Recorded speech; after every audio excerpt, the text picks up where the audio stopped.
Hello everybody, welcome back. Today we're going to talk a little bit about accessibility. We touched on it last week when I started doing some testing a little bit on the website that we've been redoing on the DevSpace website. This week what we're going to do is we're going to take a pause from the website and we're going to create a infographic related to accessibility. So we're going to be playing in Illustrator a little bit. That's generally my tool of choice for creating graphics. So that's what we're going to be using today to create this infographic, which will be really cool because that way I can export it as an SVG. And then post that I can actually make that SVG accessible, or I can import it, export it as a PDF, and then again make that PDF accessible as well. Even though infographics historically are notoriously difficult to make accessible, they are a very good tool visually to kind of show an overview of a process or something like that. So let me switch over to my screen. So we have a blank canvas. What I did is it's a standard, if I zoom out a little bit, it's a standard blank page type canvas, right? It's your, I made it as a web format. It's 72 dpi RBG space standard, but it is about the size of a sheet of paper, so that if I do decide to print it, then it's just a matter of converting the color space, increasing the size a little bit, and we can go ahead and print it pretty easily onto a standard sheet of paper. So with an infographic, it's kind of tempting to start at the top and go down to the bottom, but what I want to do here is kind of tell a story, right? With this infographic, I want to kind of take the journey of starting out, deciding that you have an application, you want to make it accessible, and what the kind of things that we need to think about and talk about as we go through this journey. And so because of that, what I'm going to do is I'm going to make a layer that's just going to be kind of a junk layer, which is going to be our underlay, our guide if we want. And I'm simply going to make I'm just going to take a pen tool or a paintbrush tool, will work too. Let's do the pen tool. Well, paintbrush will be fine. And we're going to draw, since we're doing a journey, right? I want to see how I'm going to make my infographic flow down my page. So I think what I'm going to do is, because this is going to be America-centric or English-speaking centric and rewrite from left to right, I'm going to kind of take this and kind of go like this with our content across our page. So it's kind of the general shape I'm going to follow, since we are in fact doing kind of a journey type thing. So let's go ahead and just take that. We'll kind of decrease the opacity on that and kind of leave that behind to tell us when we're placing elements, where are we going to place things, and that we're just going to keep that as our kind of our underlayer. That's kind of our guides. That way we can delete that when we're done. So the next thing is we kind of have to introduce our topic. So I'm going to zoom in. There we go. And the first thing is, what are we going to talk about? So I'm going to go ahead and say, hey, this is our accessibility roadmap. Now, in terms of the typography, with my company Andromeda, we have a style guide, and so I know that generally speaking, we're going to do everything in Railway. So I'm going to change that to Railway, because that's part of our brand style guide. And I'm going to make this a little bit bigger.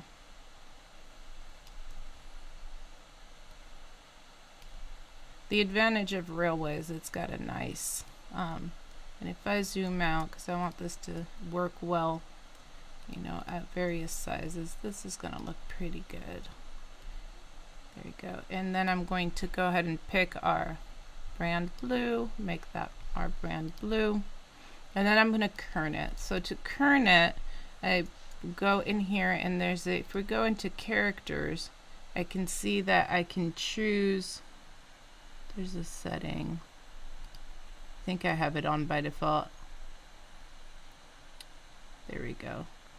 Which allows me to play with the, this allows me to play with the, so if I press my Alt key and my my Control key, Alt key,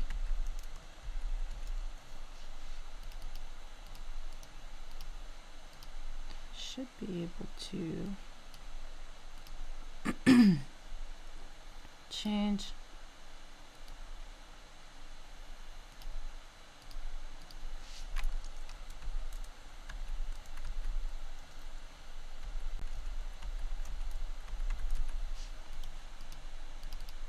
There's a way to change the spacing, and I'm not on my normal keyboard, and so now my fingers don't behave. There we go. Press my Alt key.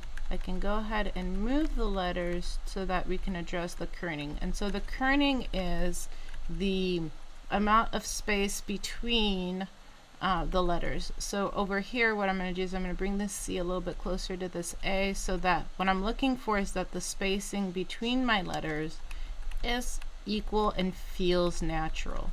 So I'm going to scrunch it just a bit. See the space between this B and this I. Between these letters, we're looking pretty good.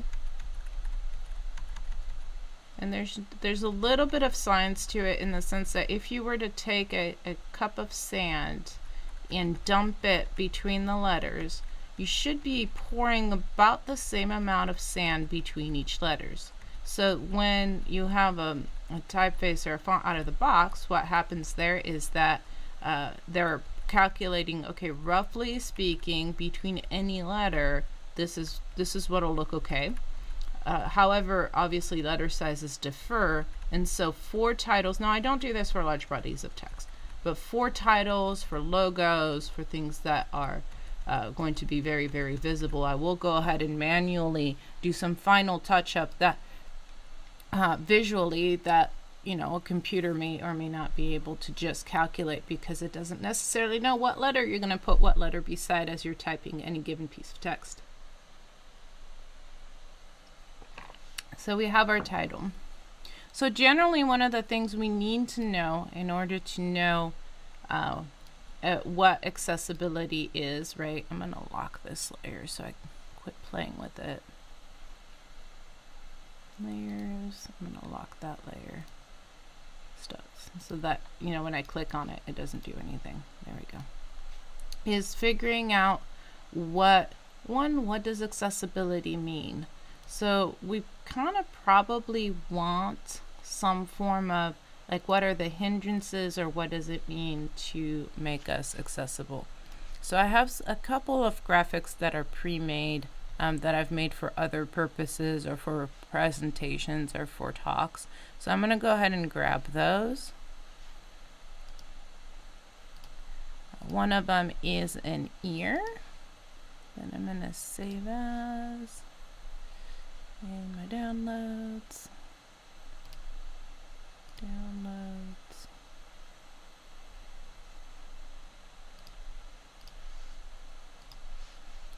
And so we're going to go ahead and pull that up. And I realize you all can't see what I'm doing, but that's okay. So we're going to pull this in here. So we have an ear. So auditory are auditory hindrances are something that our users, yes, I want you to go ahead and pull that in, that our users may come across. And those are things, and that's why things like captions are going to be so important to our users. Now the other piece that we have is, obviously we have visual. So let me go pull up an eyeball. Download that. Let's go ahead and pull that in. Off of my files.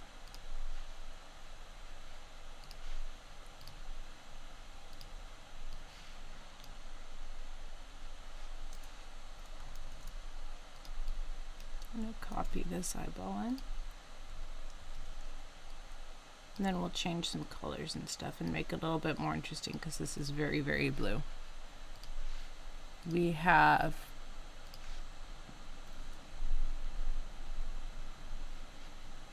things that are physically related, such as, muscular issues or neurological issues, skeletal issues. Those can all be hindrances. Let's go ahead and grab a graphic for that.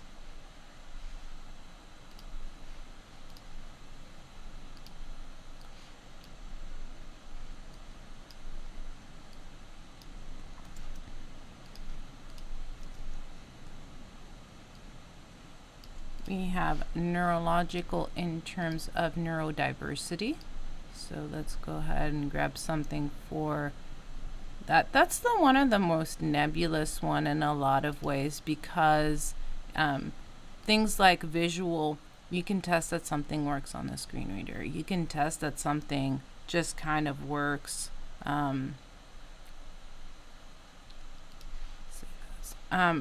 Works on a particular assistive device. With neurodiversity, there's no I can't just test a color contrast and say you're okay. Those are, oops, that's the same one we just had. This is something where you're gonna worry about things such as making sure that your navigation is clear and that there's multiple ways to navigate your app. You're gonna worry about things like the vocabulary and the language used. So the things that are the things that we can do to make a site more accessible for neurodiversity are some of the, I find, difficult aspects of accessibility. All right, and the last one we're missing is speech. And so I'm gonna grab, I should have a mouth in here somewhere. There we go. Let's go ahead and pull that one in. For speech, which are things like speech impediment, because if you think of Alexa, for example, or working with some of the speech activated applications, speech impediments, or even if the device is poorly trained, having a thick accent could potentially be a barrier to being able to use the device. So those are all important considerations with accessibility.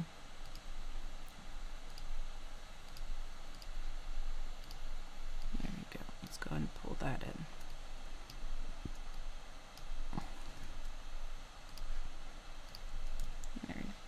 So now we have kind of the very neatly categorized kind of major categories in which people may have, or our users may be hindrance when trying to use an application. So this guy stylistically is a little bit different than the rest. So what I'm going to do is I'm going to ungroup them, and I'm going to take this dude out of it, and I'm just going to keep the light bulb, I think. Alright. And then what we're going to do is make sure not to have the light bulb right on top of the skeleton, because otherwise that looks kind of funky, right? So we definitely don't want to do that. The other thing we want to do is make sure that color scheme line, this is kind of dull. So let's go ahead and give that a little bit of help. So I'm going to start with the ear. I'm going to kind of focus on that. I'm going to zoom in on the ear. And let's give it a little bit of love on that. Let's maybe turn that.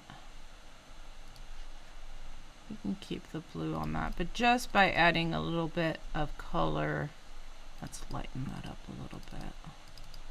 We can start giving some differentiation. Oh, that kind of becomes circusy. Let's not. Same with this particular eyeball. I think I'm going to give it a little bit of eyeshadow, for lack of a better term. So if I retake the same blue, and then in here it's got some nice contrasts, but this one I'm going to push it into a little bit dark, and a darker, yeah, we're going to go a bit darker there. Give it a nice strong feel to it. There you go. With the mouth, I'm going to remove its speech bubble, I think.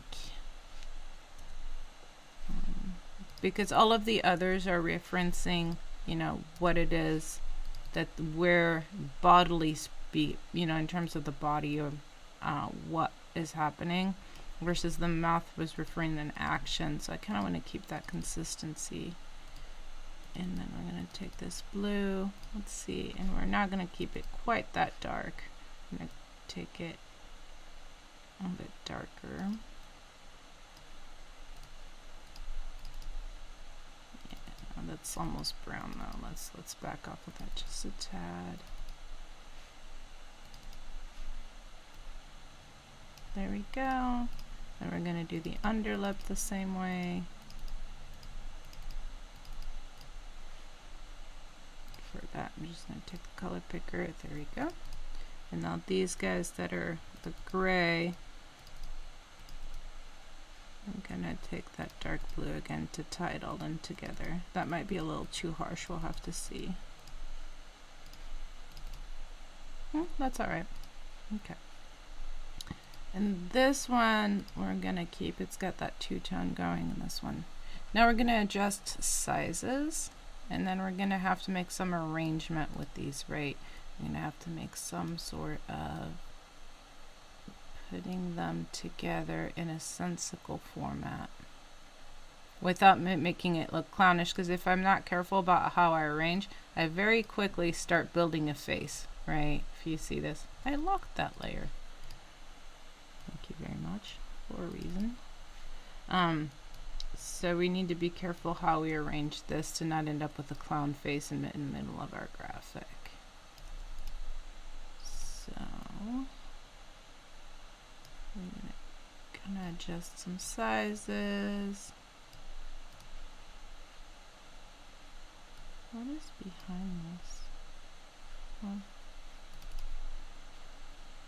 In the world? Oh, it's just being dumb about rendering. Okay, that's fine. Kind of bring this one into it. Maybe we'll put the body first, because it's so much taller than the rest. And it kind of reminds us that accessibility is a human issue.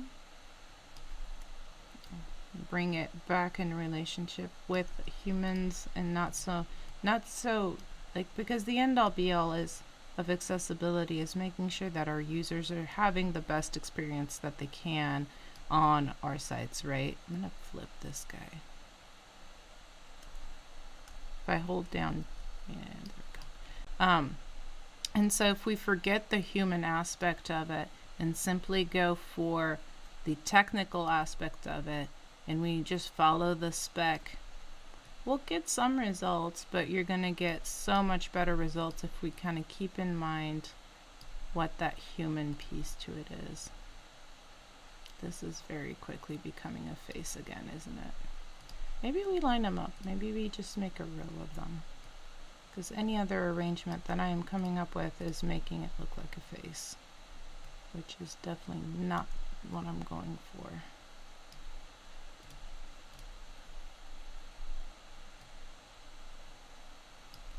Them all about. I could mathematically just choose them to all be the same size, but because they have different ratios, I want to make sure that one is not overpowering, and they have different contrast. But this one is a little bit lighter than this one. I want to make sure that none of them are kind of overpowering our series, because they are all equally as important. Some of them have, in terms of like percent of users that may be hindered by something in that category, are a little bit higher than others, but in terms of their importance, they're all equally just as important.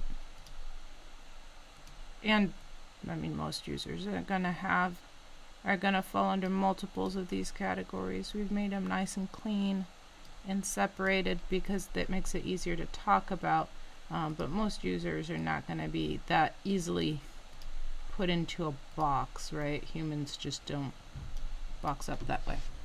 Okay. So now that we've understand what we're dealing with, what are things that prevent our users from using our application, the next piece is going to be figuring out what our compliance level is going to be, right? So let's go ahead and mark, what this means for us in terms of accessibility. This is going to be what our hindrances or barriers to access, right?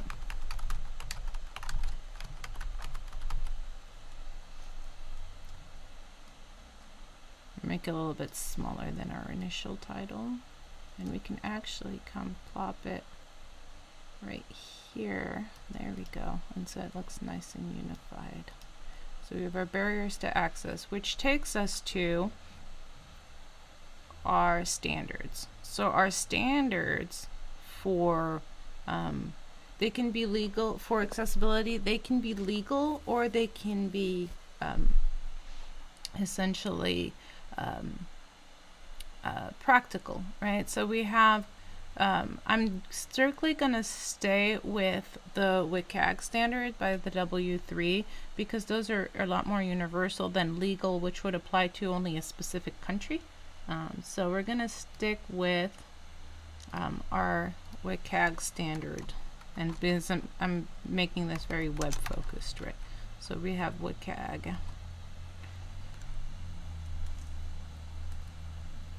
Which is going to be, what size is this font? This is 17. We're going to normalize that to an 18. Ooh, that did not do, oh, because it didn't take my one. We're going to normalize, well, why? There we go. So we're going to, that way I can very easily keep consistency with our sizing. Perfect. So now we're going to have, which brings us to WCAG. So WCAG has 3 levels of compliance. We have A, AA, and AAA. So let's have some typography fun with this one. So I'm going to make an A. And our A, we're going to make it big. And let's see what we can do to have some fun with it.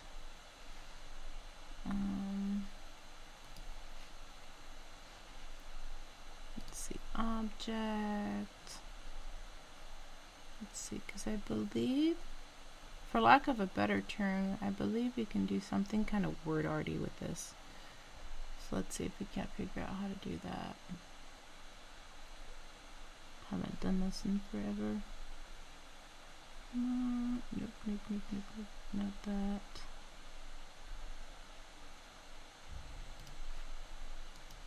I think maybe it's in here.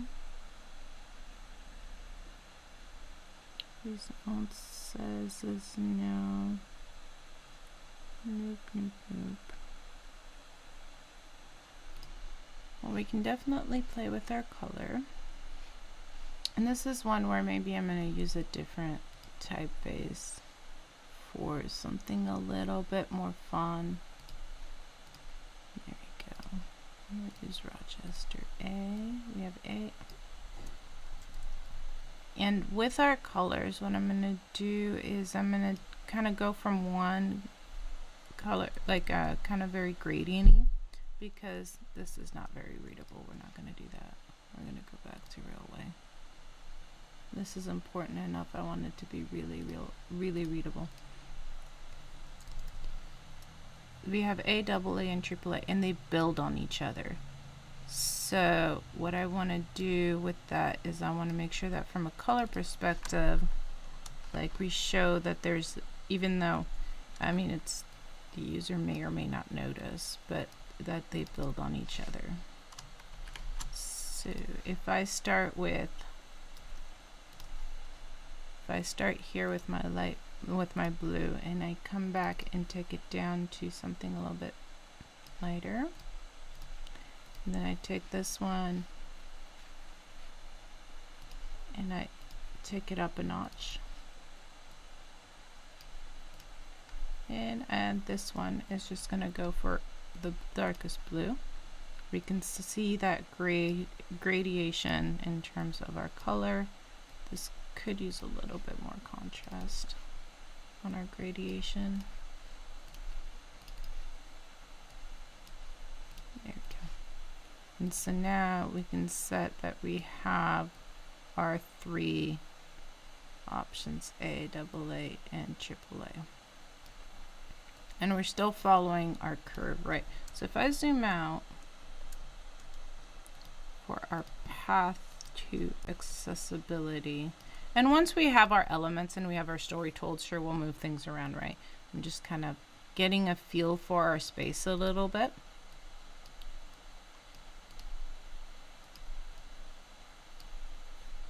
can make these are really big, so we're going to make these a lot smaller.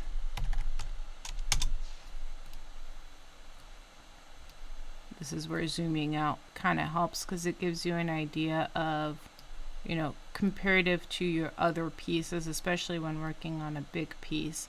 We want to make sure that comparatively we're in good shape. And then I'm going to adjust the distance between them. I want the middle one to have equal distance between the top and bottom. So I'm going to take my align tool and go like that. And then generally speaking, the level of compliance the average website or the average person is going to want to reach is level 2. So we're going, or level AA. So I'm going to add a little star beside AA, because that is essentially where we want to be.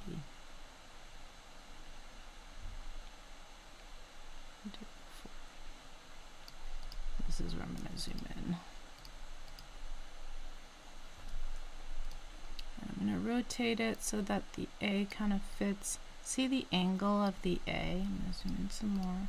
I want the angle of the bar for the A to match this segment in terms of angle on my star. So I'm going to take it, I'm going to bring it really close, and I'm going to rotate it. Take it super close. Rotate it until we match that angle. See, now we have a nice match on that angle. And now I'm going to shrink it. I'm holding down my shift key as I shrink so that we're not changing spaces or anything. We're not skewing it in any way. And now I can come place my little star. I think now that we did all that work, do we want it before? Let's find out if we want it before or after. I'm going to do the same thing here. I'm going to zoom in. We're going to rotate until we match that angle.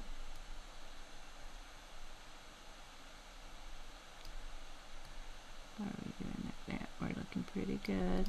I'm going to zoom out. And then in my layer,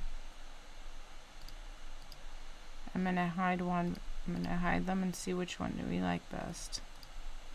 I think I kind of like it better after. Yeah, I like it better after. So we're going to keep that one. Okay.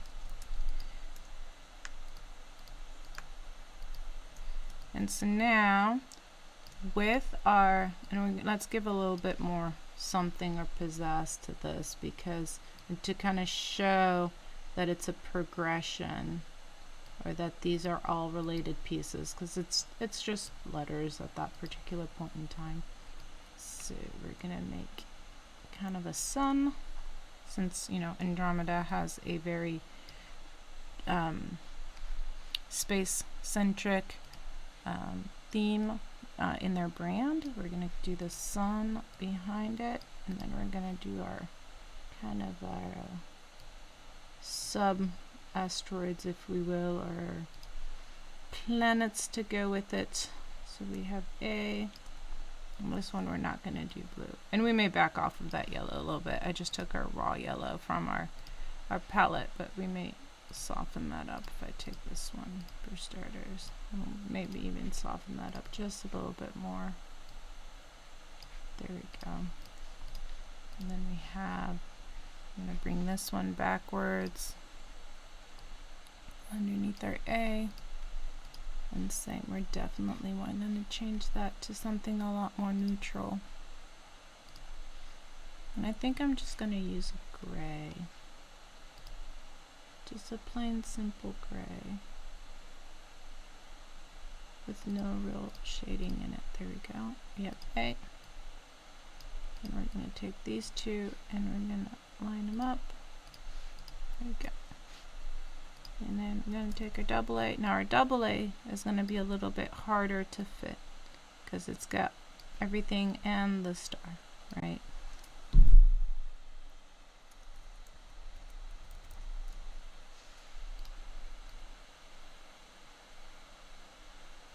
Well, we can make it bigger. There's no reason to scrunch it. And then we're going to make our AAA bubble.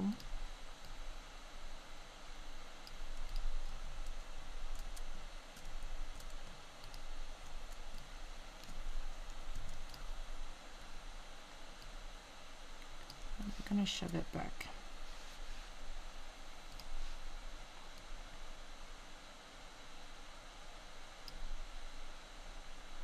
Actually, I want it behind the double. There we go.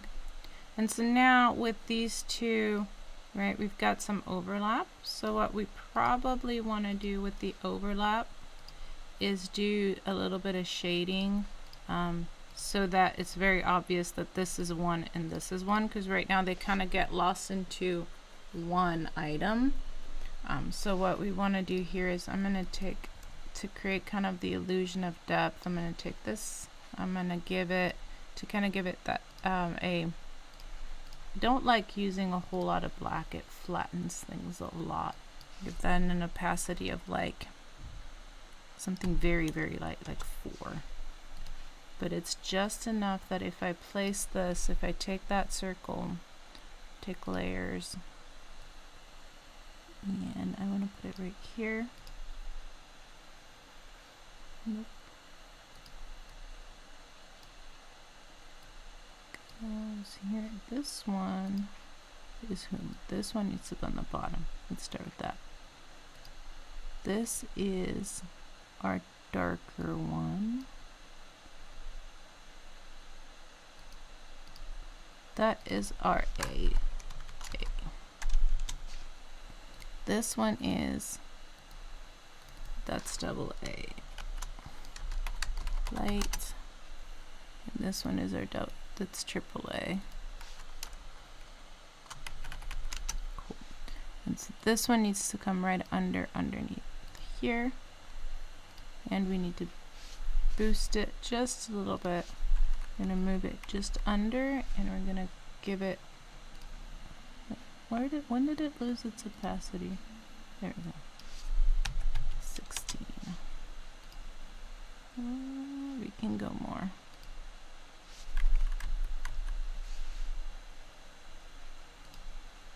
No, not you. You were where you were supposed to be. You're the one I want. There you go. Get that shadow in there. There we go. Now we've got a little bit of layer. That's my shadow. Double A shadow. I can select it and we can start adjusting it a little bit, and I can make it a little bit bigger so it fits a little bit more naturally, and now we have something nice in terms of our shadow.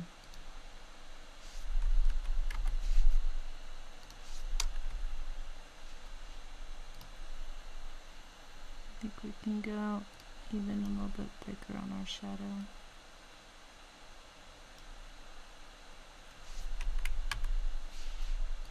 There we go, that looks nice.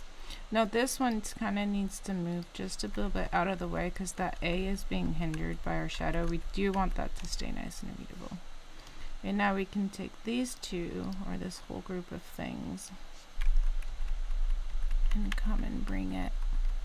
And I'm very specifically putting double A in front, even though it builds on the other one, and because that's the one that most of the time we're going to be wanting to be using for our conformance in terms of level. And I always tell people, I'm not a lawyer. Make sure with your legal team that you are, based on whatever contracts you have or whatever country you're in, right? Like, they know best what compliance level you need to be at. And so this one is going to go behind.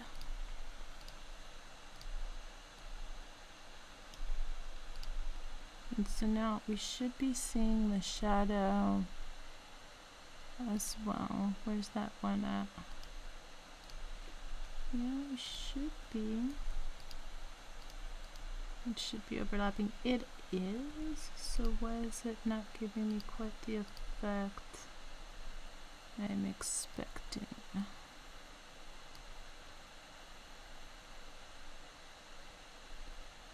That's my shadow, that's my A light. It's passing under.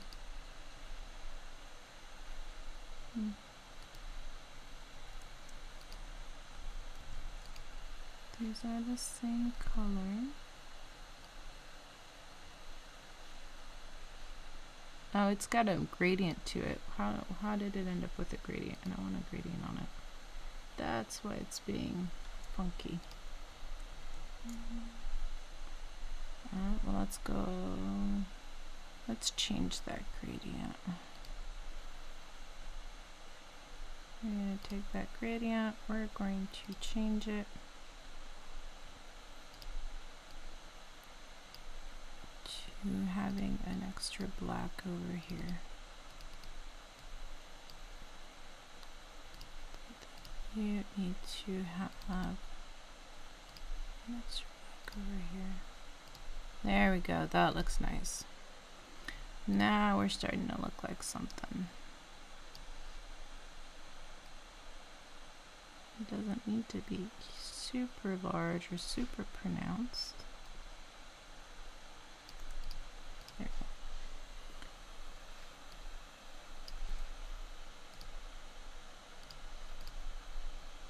go. Now if I zoom out,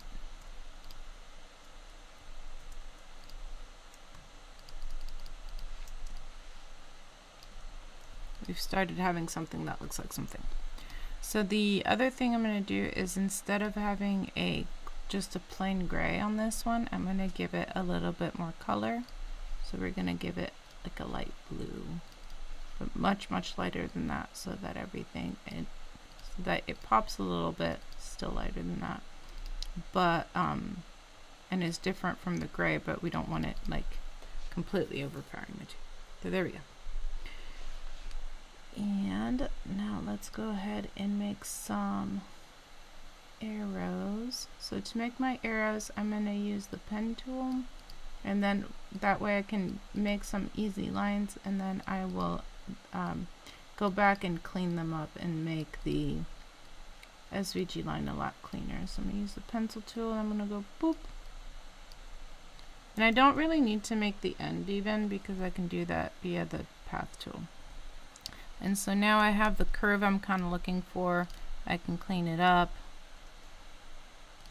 and pull these the way I want. And so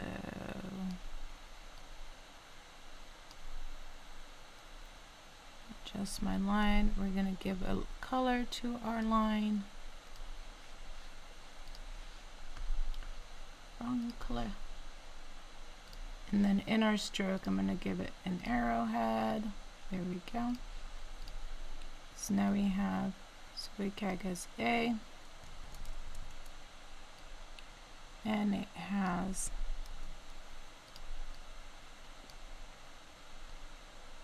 double A.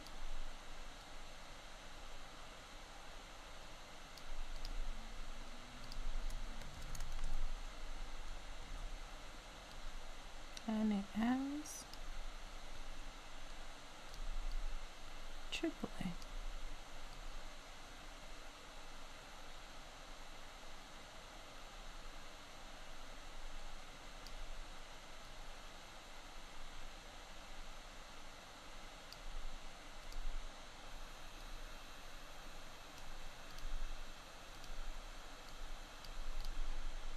And then all of these. Let's go ahead and dial that back just a little, because that's a little aggressive. I'm actually going to use this guy, and I'm going to dial them back to like here. You can even go back another notch. There we go. Okay.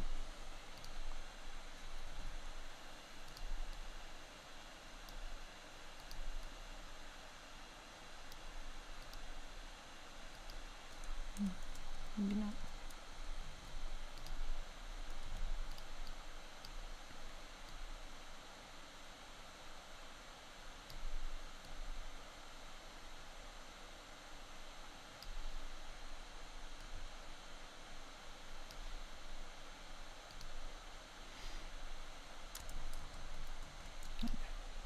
Okay, so we know what our hindrances are. We know what And this is going to be our specification, right? What level of compliance are we going to want to take?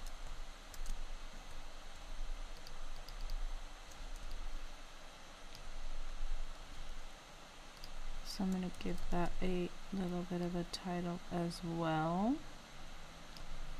This is going to be our specification.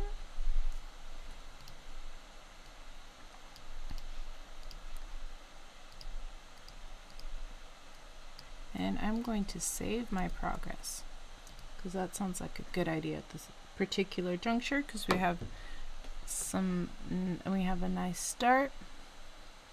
I'm going to save it to my desktop. We'll deal with that later. There we go. Okay. Okay. Alright. And let's continue. So now we can start down what are things to kind of think through, right? We've figured out our barriers to access. We kind of need to look at, we need to test our site to figure out how big the job is going to be. And so we need to kind of come up with and this one I don't have pre-ready, unlike these guys. So we're going to kind of have to figure out what's a good way to show like that we're testing something. So we need to kind of think of a UI element that would work well for for testing, right? So one of the things I sometimes do when I'm kind of short on ideas is I'll just go into Google and I'll just start testing or testing icon or testing image to kind of get some inspiration as to what are some commonly, because if I see some repetition, it means that, hey, probably that's a graphic or a type or something that's going to be recognized by a lot of people as a symbol for that particular thing.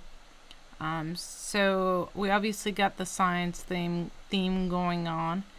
Gears, a lot of time it looks like we've got a lot of definitely the check mark, right? Something's been successfully done. Or let's look under quality. What do we have here under quality? Yeah, get a lot of infographics. Yay. That check mark comes back a little bit. The gears come back a little bit. Process flows. Okay, so what if I do testing icon? What are some iconography that seems to be getting used a lot? Back to that check mark. A/B testing, right, which is not exactly obviously the scientific side of it, yeah, but that doesn't really apply to us. Ooh, COVID testing. That's yeah. Yeah, this is the experimental. A lot of websites will use that as their experimental flag as well, but then you're back to that sciencey thing, which doesn't really apply to us. Okay. So that's kind of how I get some inspiration. This is not really helping us today, although adding the human aspect isn't a bad idea in our case. So we are going to want to do something about testing. So if we think of testing in terms of accessibility, a lot of times we have a checklist of things we need to be testing for, right? We need to be testing for all of these barriers, that we're not creating something that would prevent anybody with any hindrances from being able to use our site. So let's make it kind of a checklist. I'm not opposed to that concept at all. So we're going to make a sheet of paper. And we're going to give it an edge. Ha-ha. And we're going to give it an edge. We definitely do want our sheet of paper to have an edge, because white on white is not going to be very visible. And then I'm going to do that weird thing where you kind of bend the corner, because it's kind of fun. It breaks up the monotony of it being squared, or just a square. So I'm going to make 2 points here. I'm going to take this corner and we're going to bring it in to make it like a fully square thing. And then I want these 2 points to be aligned. And these 2 points to be aligned. There. And now we need to fill in this gap, right?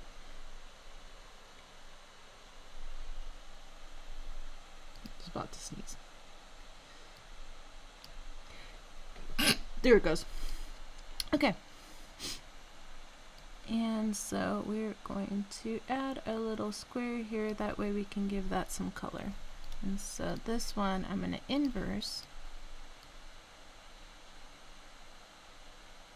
Actually, this is, although completely not legit in real life, kind of cute looking. I'm not opposed to that. That's not bad. Happy accidents. And just have, next thing you know, I'm going to be drawing happy trees.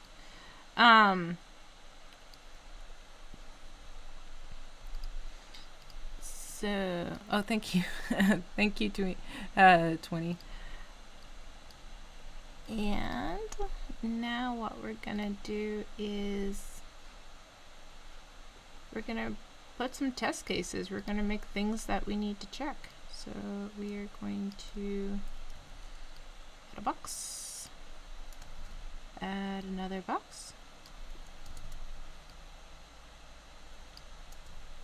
We could duplicate my box. Thank you. There we go. The joys of trying to run the Adobe Suite and OBS at the same time is my computer is not liking that the best. On the upside though, I should be getting a new beefier rig here in not too long. It is actively in the mail, so that's pretty exciting. Pretty excited about that.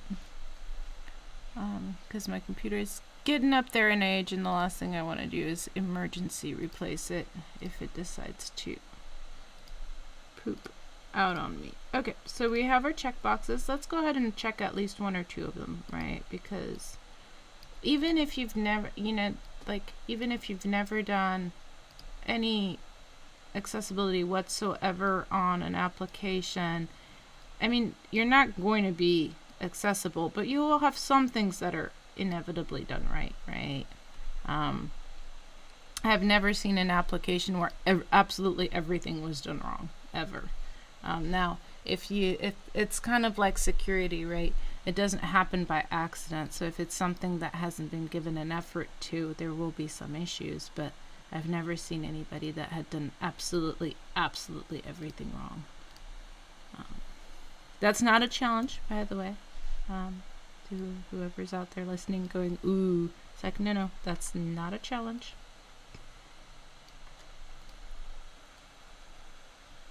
I don't really care for my check mark. Let's go ahead and make a better check mark.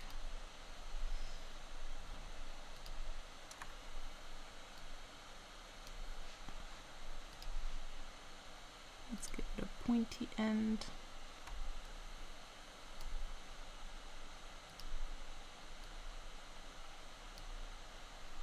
Okay. I'm gonna increase the width.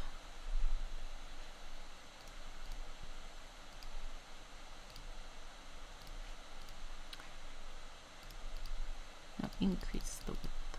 Ooh, too much. Let's see.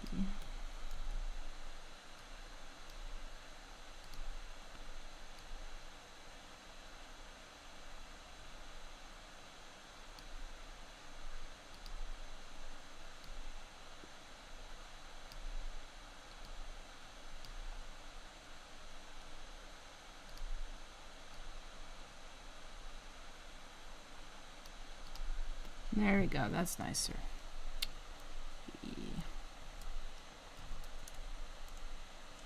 Okay. We're going to zoom out. So we have a check box, or check mark. I'm going to rotate it just a tad. No, not the box. I want the check.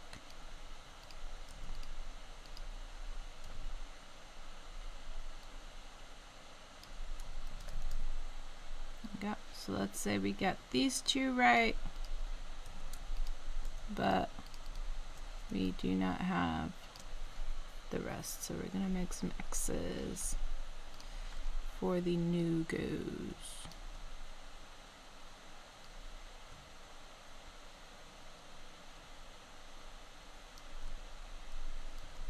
And I want these two to be aligned. I want these two to be aligned. I want these two to be aligned. Make me a nice, there we go. I'm going to make that red. Flip it. We're going to edit the,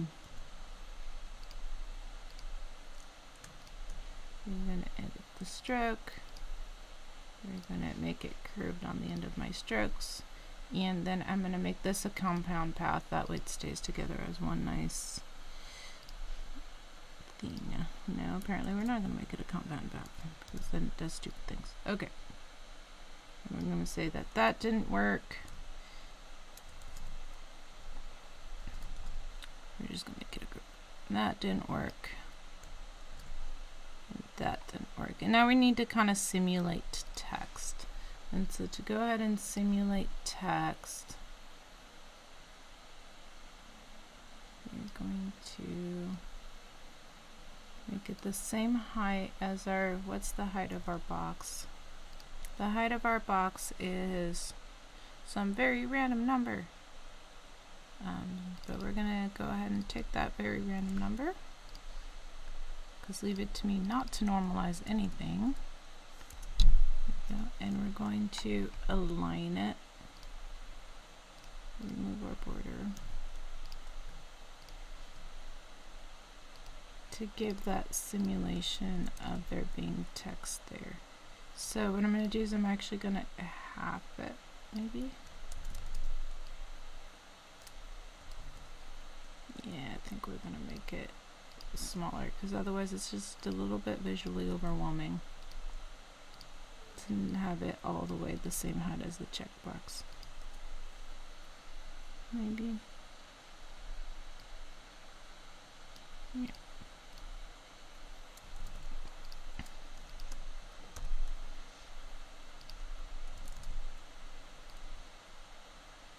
And that just having lines like that is a nice way to represent text.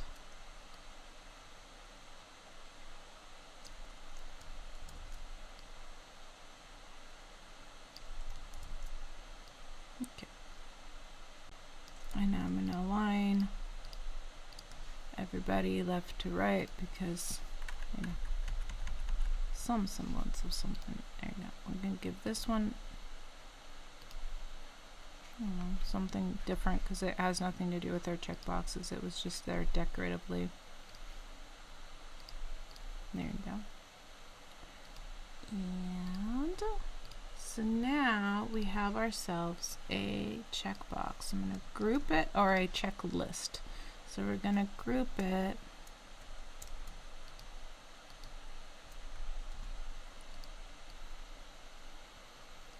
and put it here. And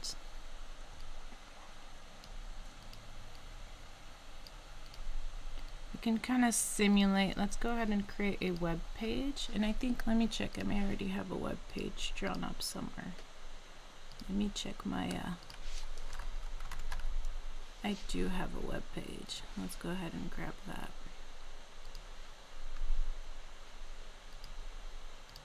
Because that way we can kind of say, hey, this checklist, because you're gonna, like, we have to check every single page, right? It's not because home is taken care of that the rest of the application magically works now all of a sudden. And we can categorize our pages, especially with something templated, to kind of decrease that work, to see that we're gonna very quickly figure out that some of the errors are the same on like every page. But why is it not opening my thing? There it goes.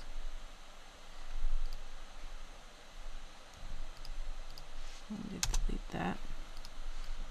Now the only thing about this is that it's kind of the wrong color scheme, so we're gonna have to update that. Made that for PowerPoint presentation probably at some point. And right now what we're focusing on is the testing, so I'm actually going to put the web page behind our checklist, because the point of focus is actually the actual testing, not the web page. And we're going to go ahead and update this color scheme a little bit. And take this and we're going to change that to our blue.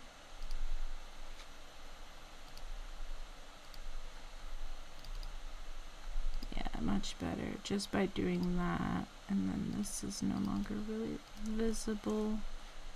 So yeah, let's pick our nice colors.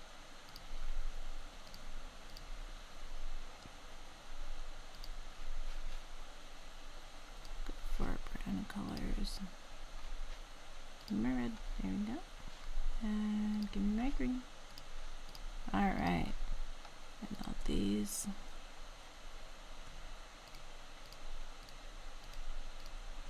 I moved it. I didn't do that. All of these. We're going to change the fill to just the standard gray instead of having that purple in it. This is a nice happy light gray. There you go. Now that fits our color scheme a lot nicer. And we're going to go push that behind it. So we have our checkbox 4, and we can even put an arrow. I like arrows, and I tend to overdo arrows. So what I do is if I want an arrow, I'll go ahead and put it in, but by the end of constructing the overall graphic as a whole, right, I'll review and be like, okay, this is a little excessive, and I might change or remove some or change how they are, right? But I tend to like arrows because they kind of direct, you know, where somebody observing things are, and I find that they help with context a little bit in terms of saying, you know, this is related to that, especially on a piece like this, which is obviously going to be very visually intense.